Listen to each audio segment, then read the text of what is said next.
All the substances of abuse, whether they're opiates or cocaine or anything else, they're actually painkillers. Some of them specifically are painkillers. But physical pain and emotional pain, the suffering is experienced in the same part of the brain.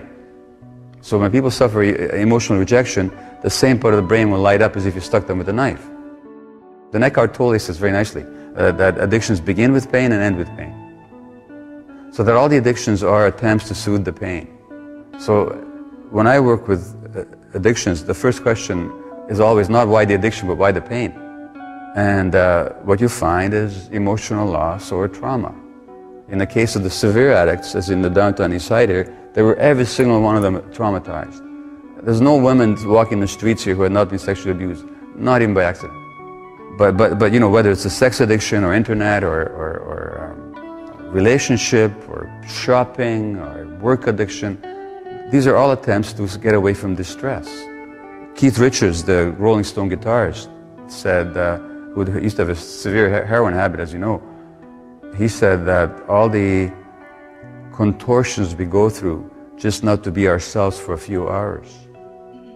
Well, why would somebody not want to be themselves? Because they're in too much distress and too much pain.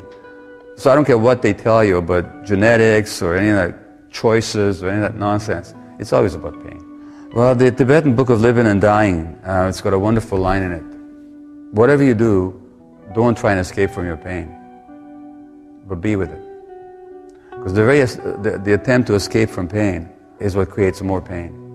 And that's the reality with addiction. But the question is, how can people be with their pain? Well, only if they sense some compassion from somebody.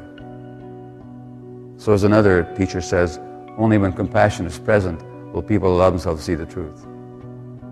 So addicted people need a compassionate present which will permit them to experience their pain without having to run away from it. And all the attempts to run away, it's like another teacher says, the surest way to go to hell is to try to run away from hell. So you got to be with that pain. You just have to be with it, but you have to have some support. And we live in a society that one way or the other is always about instant relief, quick satisfaction, distraction.